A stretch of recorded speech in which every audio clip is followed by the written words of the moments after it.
Hi Leo, thank you so much for joining me. I hope you're well. I have a reading for you for the foreseeable future. These are timeless general, so whenever you find it, it's your message. If you would be interested, you can book a reading with me right now for 33% off. Head over to the website rubyreadstarot.com where you can book. If you're interested in purchasing some of the finest CBD products on the market, you can also do so over on the website and receive a 10% discount. Leo, there is a full moon in your sign on the 25th of January. And at the bottom of the deck, I have the Seven of Wands.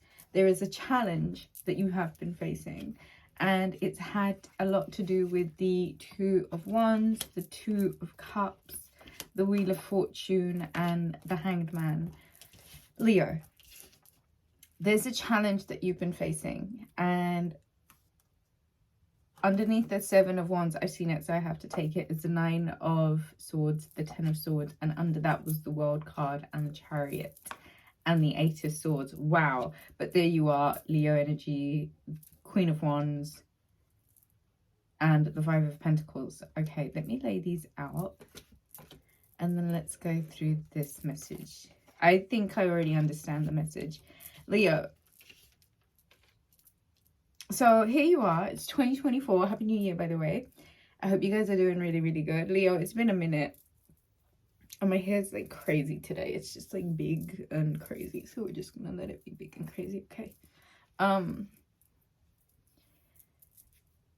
There's a challenge, you know, and it's the beginning of the year, and I think there's been a lot of provocation, perhaps, like pokes, prods, influence of others that may have had you feeling a little bit frazzled and a little bit kind of like in a defensive stance, knowing that you have to like hold your own and really like, who can you trust?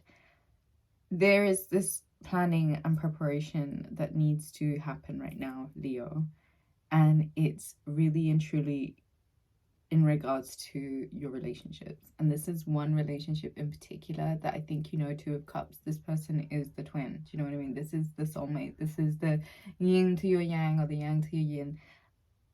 And I think you know that you guys are gonna have to like organize a new level of coordination in order to be able to function in this relationship cooperatively.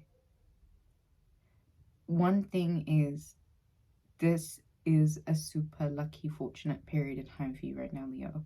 And I think Pisces energy, the hangman could be with a Pisces and doesn't have to be. You've almost been in like deliberate contemplation, even like pulling away from the relationship a little bit. And I think you've had your time to really think about it. Do you know what I mean? You've had your time to deliberate. You've had your time to think, is this my person? Is this not my person?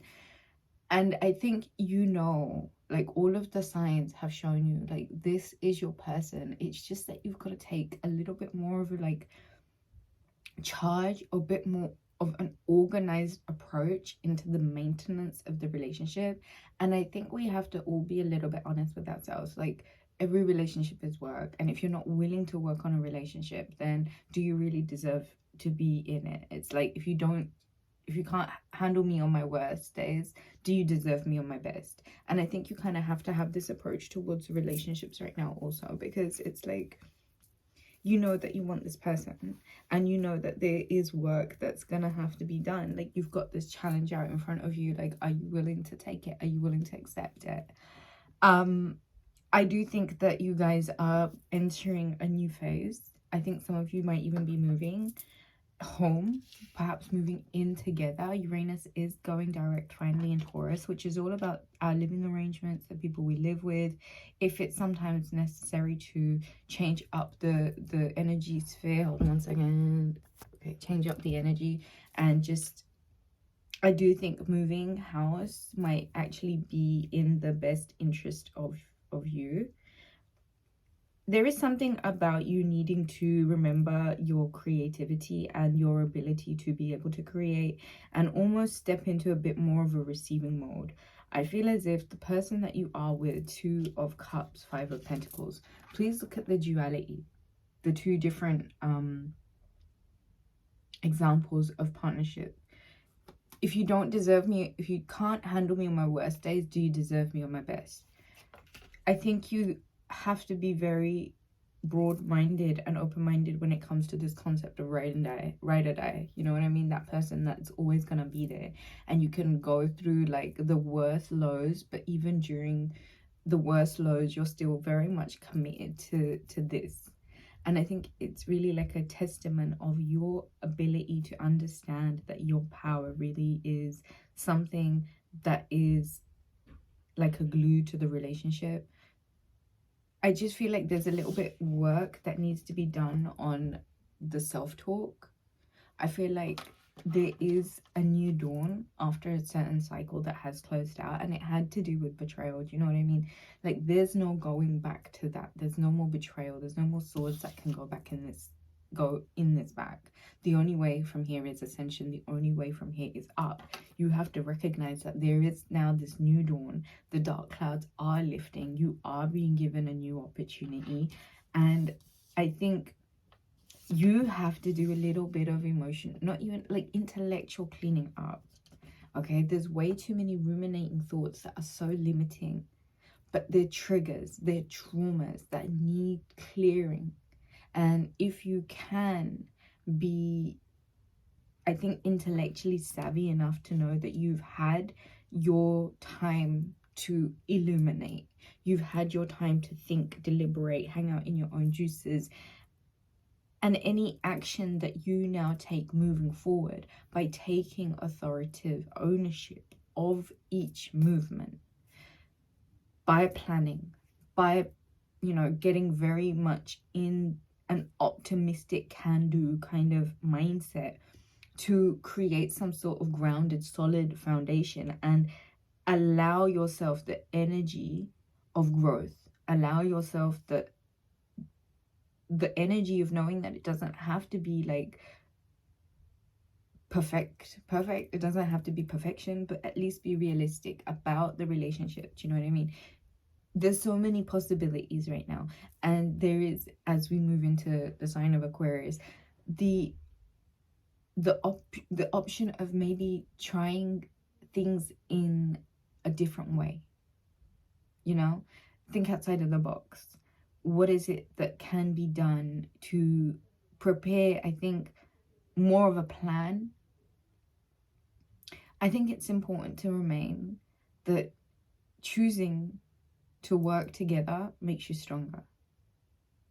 If there is something you can do to close out old cycles, challenging old cycles, know that planning and preparation is way more productive than discontentment and boredom. You can't move from a place of discontentment and boredom. It has to be in consideration of the best and the worst of the partnership, the duality that goes with it.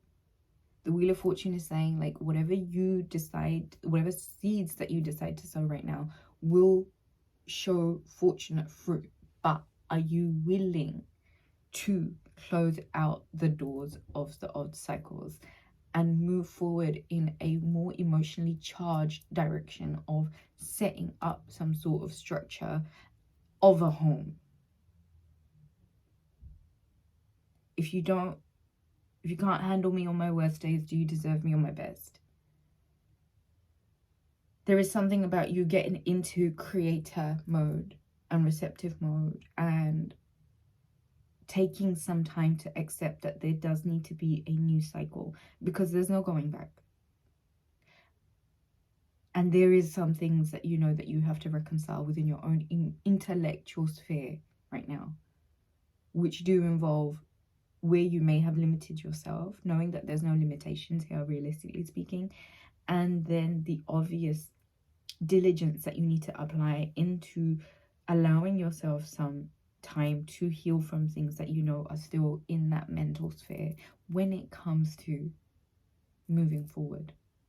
Do you know what I mean? Like, what are the things that, the reservations, the resentments, the traumas, the triggers, what is it that realistically right now, if you apply some planning and preparation to, you'll get really far with?